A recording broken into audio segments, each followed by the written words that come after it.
नमस्कार मित्रांनो, ATP interview मध्ये जर विचारलं की अलीकडचं कोणतं धोरण महत्त्वाचं आहे तर एनएसपी नक्की सांगा।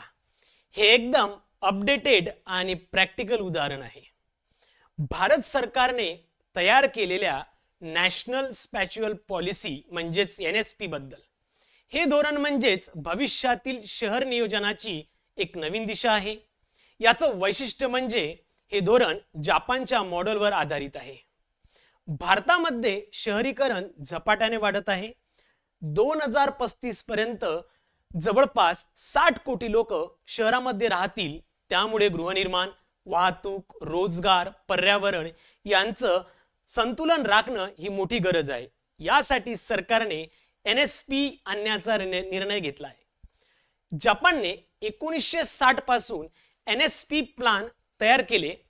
यात बुलेट ट्रेन कॉरिडॉर सोबत नव्या शहरांची उभारणी, भूकंप, सुनामी, नंतर डिझास्टर रेझिलियंट प्लॅनिंग आणि सर्व भागांचा संतुलित विकास यावर भर होता।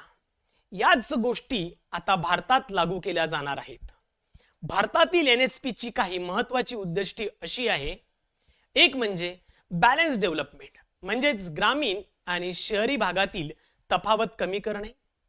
सेकंड म्हणजेच TOD transit oriented development, metro आणि बुलेट ट्रेन कॉरिडॉर जवळ व्यवस्थित शहरे उभारणे।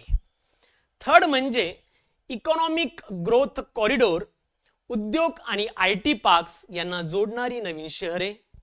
सस्टेनेबल प्लॅनिंग म्हणजेच ग्रीन स्पेस, पर्जन्यजल संचयन, हवामानपूरक डिझाइन।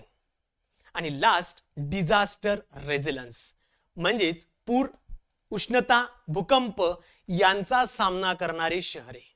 म्हणजेच नॅशनल स्पॅच्युअल पॉलिसी म्हणजेच एनएसपी हे फक्त शहर बांधण्याचं धोरण नाही तर भारताचं भविष्य घडवणारी एक दीर्घकालीन योजना आहे।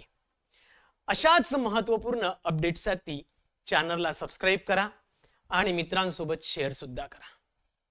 धन्यवाद।